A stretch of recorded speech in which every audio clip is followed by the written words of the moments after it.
Il est 9h07 sur le plateau de TV Finance. On va retrouver Bernard Prats-Desclaux pour les Market Movers. Bonjour Bernard. Bonjour Roseline.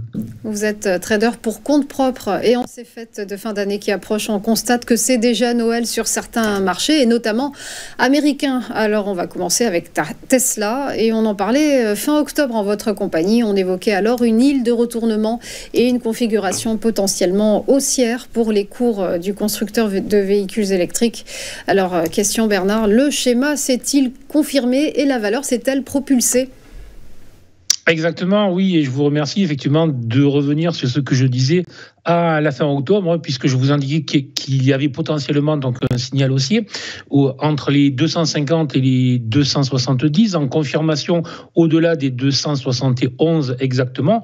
C'est ce qui s'est produit et la valeur est passée de 250, 270 à 480.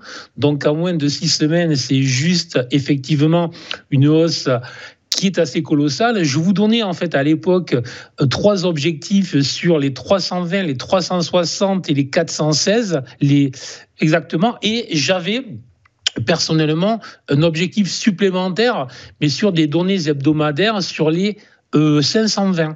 Et donc en moins de 6 semaines, on est proche de cet objectif long terme, donc on aura fait pratiquement 80% de hausse effectivement sur cette valeur. Alors je vous l'avais dit à l'époque, c'était une valeur que je surveillais depuis plusieurs mois, qui était vraiment en train de construire une hausse avec une configuration assez remarquable, comme quoi ça sera aussi un message pour cette fin d'année.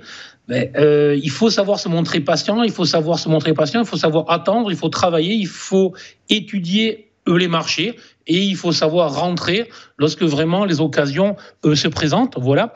Ensuite, si aujourd'hui nous allons faire aussi 3 valeurs plutôt typées très haussières, c'est pour faire remarquer là aussi, alors que beaucoup d'investisseurs français sont en pleine déprime, par contre, je vais y arriver, je suis fatigué moi aussi, c'est la fin d'année, sont en pleine déprime, effectivement, on voit que les marchés américains, notamment, eux, sont en pleine forme, donc voilà, donc il faut savoir aussi se diversifier, il faut savoir aussi regarder peut-être ailleurs, donc nous c'est ce que l'on fait, voilà, et donc pour le moment, moi j'ai soldé la moitié de la position que j'avais ouverte lorsque je vous l'avais dit en live, et j'ai toujours mes objectifs à 520, donc il reste encore près de 10% de hausse potentielle dans les prochains jours, nous verrons.